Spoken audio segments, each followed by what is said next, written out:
안녕하세요. 성경 시즈닝 임천무 목사입니다.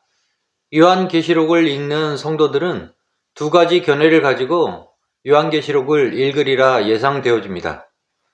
첫 번째는 요한계시록이 어렵다는 것입니다. 요한계시록은 여러 가지 비유로 이루어진 책입니다. 이 비유들을 해석하는데 적지 않은 어려움이 있습니다. 또한 요한계시록은 하나님의 마지막 심판에 대한 책이기에 조심스럽게 해석할 필요가 있습니다. 위대한 신학자 칼빈도 그가 성경 전체의 주석을 기록하면서 요한계시록에 대한 주석은 기록하지 않은 이유도 바로 여기에 있습니다. 또한 우리들이 요한계시록에 대한 설교를 많이 접하지 못하게 되어지는데 바로 이 이유 때문에 많은 설교를 접하지 못하게 되는 것입니다. 그러나 이단들은 요한계시록을 해석함에 주저함이 없습니다. 왜냐하면 그들은 세대주의적 사고로 성경을 해석하기 때문에 그렇습니다. 세대주의의 두 가지 큰 축은 첫 번째는 성경을 알레고리, 비유로 푼다는 것입니다. 물론 성경이 비유로 되어 있기 때문에 비유로 푸는 것은 맞습니다. 그러나 모든 것을 비유로 푸는 것은 옳지 않습니다. 또 한 가지 축은 문자주의적인 해석입니다. 이런 위험한 알레고리적인 해석 방법은 종교개혁 시대부터 제한해 왔습니다. 그런데 이단들은 이것을 주저없이 사용하고 있는 것입니다. 사실 알레고리의 해석 방법과 문자적 해석 방법은 정반대입니다. 그러나 이단들은 어떤 때는 알레고리로 성경을 해석하고 또 어떤 때는 문자적으로 성경을 해석합니다.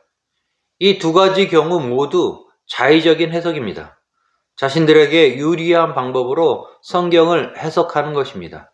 그래서 성경의 뜻을 잘못 해석하는 경우에 도달하게 되는 것입니다. 알레고리는 풍유적 해석으로 우의적 그리고 윤리적으로 성경을 해석하는데 분명 도움이 됩니다. 그러나 이렇게 성경을 풀 때 자의적으로 성경을 해석할 수 있는 가능성을 배제할 수 없습니다. 그래서 성경이 본래 의미하고 있는 그런 내용에서 벗어나서 성경을 해석할 수 있습니다. 성경을 성경의 뜻대로 담백하게 푸는 데는 알레고리가 분명 방해가 되어집니다. 알레고리로 성경을 푸는 유명한 이단은 신천지입니다. 그들이 사용하는 이 비유풀이가 바로 알레고리적인 해석입니다. 요한계시록에서 성경을 문자적으로 푸는 대표적인 예는 14만 4천 명입니다. 성경에 구원받는 성도의 수가 14만 4천이다 라고 기록한 것은 상징과 비유입니다. 12 곱하기 12, 144의 1000배로 모든 구원받는 성도의 수를 대표하는 숫자가 14만 4천입니다. 그러나 세대주의적인 종말론을 가르치는 이단들에서는 이 14만 4천을 자신의 종교를 믿는 사람들로 국한시킵니다. 그래서 구원받는 자가 정확히 14만 4천이다 라고 가르칩니다. 신천지에서도 14만 4천을 처음에는 구원받는 성도의 수라고 가르쳤습니다. 그런데 그 세가 더 불어나면서 신천지 성도의 수가 14만 4천을 넘어가는 수에서는 이 14만 4천을 목자의 수라고 바꾸어서 가르칩니다. 이렇듯 이단들은 자의적인 해석을 자행하고 있는 것입니다.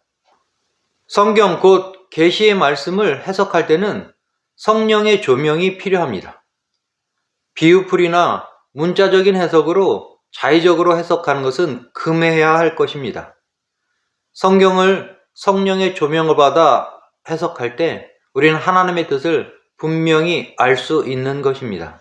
요한계시록은 어려운 책임에 분명합니다. 하지만 해석하지 못할 책은 또한 아닙니다. 하나님의 도우심으로 성령의 조명을 받아서 성경을 해석한다면 하나님의 뜻을 분명히 알 수 있을 것입니다.